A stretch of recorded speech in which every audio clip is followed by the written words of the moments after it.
I think the majority of signings over the last 2 or 3 years are players who've never played in the Premier League, and they've struggled to adapt it, particularly when they brought so many players in. So I think they have to go back to basics and get some really good, proper, experienced players who know the Premier League and who are men and who are robust, who can turn up week in, week out and do a good job for Man United.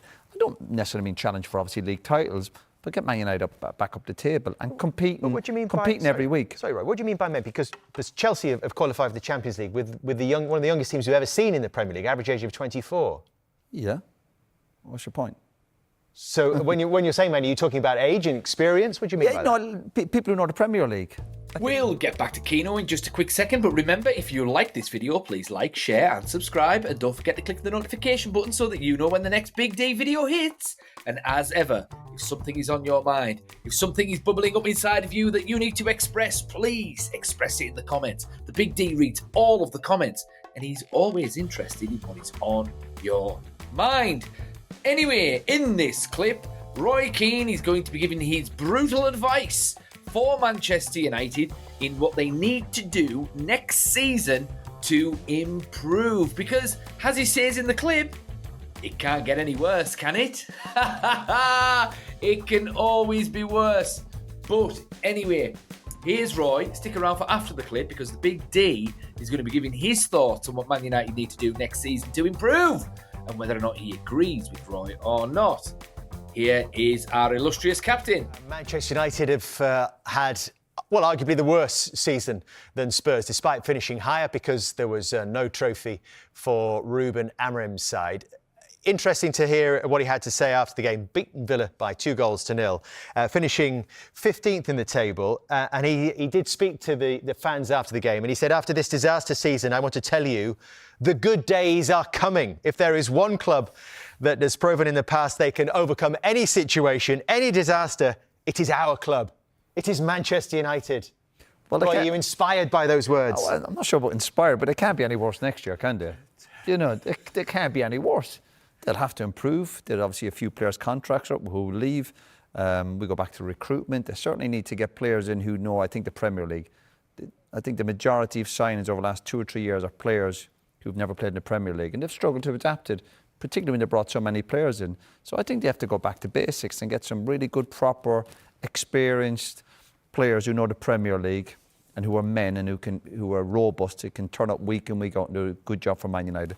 I don't necessarily mean challenge for obviously league titles, but get Man United back up the table and competing every week. Sorry, Roy, what do you mean by men? Because Chelsea have qualified for the Champions League with one of the youngest teams we've ever seen in the Premier League, average age of 24. Yeah. What's your point? So when you're saying, man, are you talking about age and experience? What do you mean by that? People who know the Premier League. I think when you bring so many players in from obviously from abroad who've not played the Premier League, I think it's a challenge. And I give Chelsea credit. They've rolled their sleeves up and they were heavily criticised at the start of the season. But they've got players still in their group who've played in the Premier League. They might be still young and inexperienced in terms of being around for 10 years, but they know the Premier League. Man United, I think, have brought too many players in who don't know the league and who don't know how to turn up week in, week out. The one thing you want as a footballer or as a team you're playing with, you want people to kind of compliment you by saying you're hard to play against or you're hard to beat. United are easy to play against and they're easy to beat. To me, that's the biggest insult on this United group at the moment. And I'm just talking about getting Man United competing week in, week out, wherever that might take them. This group of players have shown this year with the amount of games they've lost and last year, I'm talking about league, they're not up to it. That's not going to change overnight. Whatever with the manager and the systems and having more time to work with the players, they need certain players to come in who know the league, and again, who are men, I played with men, lads who knew the league. So you could have good young players, of course, but you need to look at lads, particularly the spine of your team, and going, they'll turn up every week. They mightn't win every week, but they'll turn up and they'll be hard to beat. And United have to start competing. It's just... He inferred, Jamie, as well, when he was talking to the fans, that he told everyone this storm was coming. He expected this because he almost could foresee the short-term pain this club needed to go through to make progress. Might they actually look back at this as the turning point in the Manchester United recent story? They have fewer games next season. There's obviously going to be an overhaul of the playing staff as well. The problem is there's been a lot of turning points. You're always looking for something, but But perhaps previously they were looking for a short-term fix. Yeah, short-term fix, bringing When them. now they're I not. do totally get They've said, that. we'll take the pain. And you've got to be aligned. I think that's the most important thing. They've got, Jason Wilcox. They've got a new CEO as well. Jason is undoubtedly knows the game. He understands what success at Manchester City and what it takes. But it's going to take time. You can't look at that squad. I think what it tells you everything. When you look and go through that squad and think to yourself, how many of them would you not sell this summer? I think apart from Lenny Yoro, and it's purely because he hasn't been there that long and he's a young player, I think every single United player will be up for sale. You'd sell Bruno? I would right now, yeah. I would. And I'm a big fan. I know, I think he's a game changer, but I think if the right money came about and you could then invest into the squad, and I think he is a good player. I think he's a top footballer. He was poor in midweek, but he has been their leading light this year. But if the right money were to come available and you could improve your squad, I would certainly take the right money. I'm intrigued when I hear a manager say we're going to have less games, as if that guarantees success. Part of playing for a big club is more games. Well, he hasn't said that. They were my words. Right, OK, but I've heard that from other managers before, and he said it before himself. I've got a free week with the players I can work on, and then they don't back it up with a result, as if having a free week is always good for a football club. You want to be busy. You want to be playing football matches. That's where you learn. That's where you get your experiences. As if he's going to produce a magic wand to turn some of these players into top players because he's got a free week. That's bizarre in itself. I wonder if we'll both agree on that. They cannot get any lower than this, surely. This is the it feels like something has to happen next season. Mid-table next year. Yeah. But if you look at what Forest have done this year, I mean, surely with United's squad, and if they invest right and bring in some good players and get the recruitment right. The way you look at it, if you look at this United group of players, they still should be doing, as bad as they are, they still should be doing better. Absolutely. There's more in that squad to certainly get higher up the table. I am so glad this season is over. I mean, it has just been an absolutely boring season all round. I mean, you could say because I'm a United fan that it's because United have been crap that it's been a boring season. But I just feel as though it's just been crap all around. I mean, everyone goes on about this Liverpool team being absolutely amazing and all of this rubbish. But they only got 84 points. They've won the league with 84 points or whatever it is. And in a league where everyone has been crap. Fair enough, they've been the most consistent team and they deserve the Premier League and all of that nonsense, fair enough. But because everyone else has been so rubbish, they should have hit 100 points easily. So the fact that they've only got 84 just means that it's just been a poor league. There hasn't really been any real standout wow, teams, not in English football anyway, but even on the continent as well, to be fair. I mean, Barcelona have done well. They've got a really, really good side at the moment. Yamin Lamal is class and Rafinha's having a weirdly good season and Robert Lewandowski's got about 40 goals. So fair enough, they're lethal, but why didn't they win the Champions League? I mean, you've got PSG versus Inter Milan in the Champions League. Two teams from two inferior leagues to La Liga and the Premier League. Bayern Munich haven't really done anything. All right, they've got their Bundesliga title back, but that's it. They should have won that last year as well, really. Leverkusen were a standout side last year. Point I'm making is no one seems to have done anything special this season, which maybe it's just one of those weird seasons where everyone just can't be bothered. Right? You remember when Leicester won the league? They only won the league because everyone else couldn't be bothered. The fact that Aston Villa, Newcastle and Nottingham Forest were battling for a Champions League spot this season just shows you how rubbish everyone else has been. United being the worst of them all, don't get me wrong. United have been absolutely... I'm not going to swear because the Big D doesn't swear on his channel because this is for all the family. But they've been rubbish. Rubbish. Anyway, going back to what Roy Keane's saying there and Jamie Redknapp. Jamie Redknapp can just wind his neck in, to be fair, because this nonsense about, there's only one player that I wouldn't sell in that team. Behave yourself. Stick to punditry, pal. I mean, you don't sell Bruno Fernandes, even if they come in with 150 million. You don't sell Bruno Fernandes unless you've got the next Bruno Fernandes lined up, ready to go, ready to replace those goals and assists, and ready to be the focal point in the attack. And we haven't got that. So you don't sell your best players.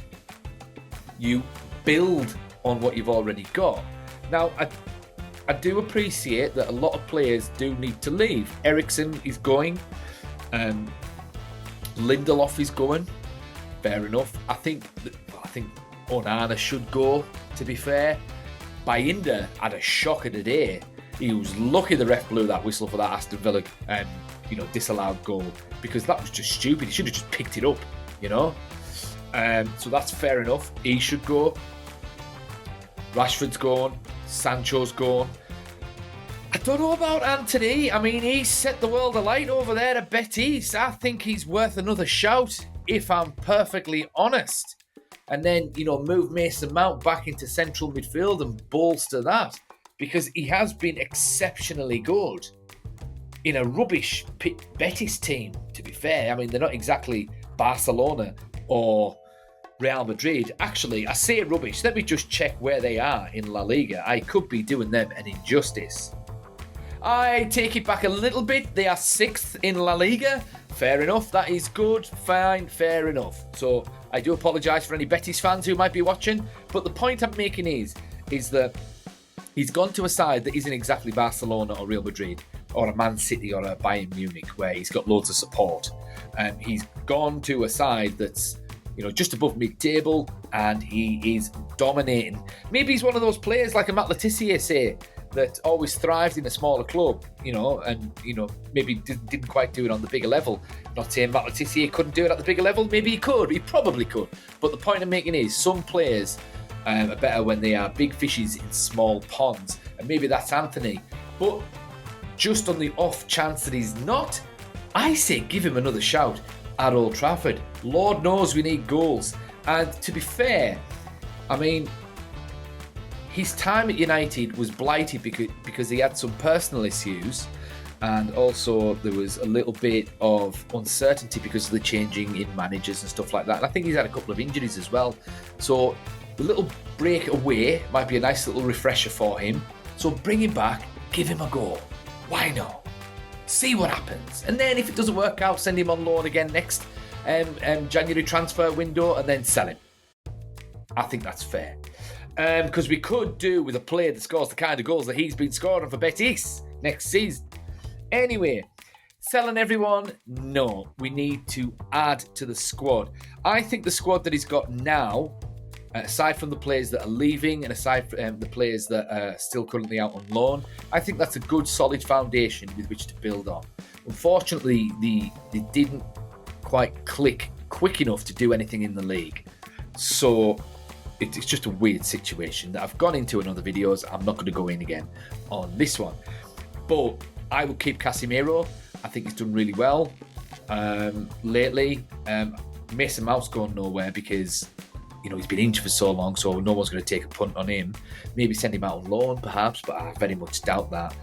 But again, he's done quite well lately, so I would, give him a season and hopefully he doesn't get injured. Same with Luke Shaw. We've got Dorgu, we've got Harry Amas coming through. Our defence is good. We've got Martinez, we've got De Ligt, we've got Maguire. Maguire's played out of his skin lately, so, I'd keep Maguire. Aiden Evan, Yoro, class. Right wing back. Yeah, well, you've got Dalot. We could even play. We've got Dalot there, and we've got Amad Diallo, that can potentially play there as well. So that would be interesting, and especially if you play two defensive central midfielders like Casemiro and Ugarte, then that will counterbalance the fact that you've got a more of an attacking wing back on the right in Diallo. So there's room for adjustment there. And if we get right, okay. We've got Bruno, we've got Højlund. Right, so this comes to what we need. So Roy Keane's talking about, we need players that know the league. No. I understand what he's saying, but that's not precisely what we need. What we need is players who can play at the level of the Premier League, wherever we get them from. Whether we get them from the Bundesliga, La Liga, Brazil, Serie A, wherever.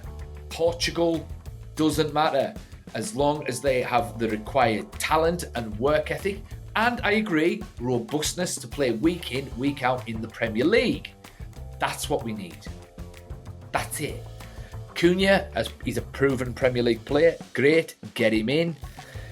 If we got Cunha and he performed, and then we added a number 9 who can score goals, that team is transformed, because all of a sudden we'll have the confidence to know that we can put the ball in the back of the net and it'll start expressing itself.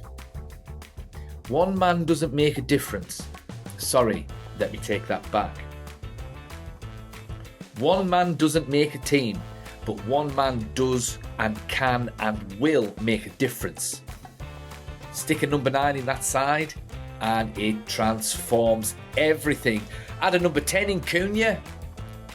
Wow, we'll shoot up the table, especially if we got, say, I'm not saying we're going to get him, but let's say we did get an Osimhen or someone like that, someone who's a proven goal scorer, who can put the ball in the back of the net, who's been around a little bit, stick him in there, and Rasmus Højlund can learn from him. And you know what? It'll probably do him the world of good by having someone that he can compete against for that number 9 slot. But anyway, I mean, that's basically it. It's been a crap season. I don't think we need drastic changes at Old Trafford. We just need a little bit of consistency and we need a little bit of magic just up front. And then the team starts to come together, gel together, and it shoots up the table like an Elon Musk rocket. But what do you guys think? Am I talking nonsense?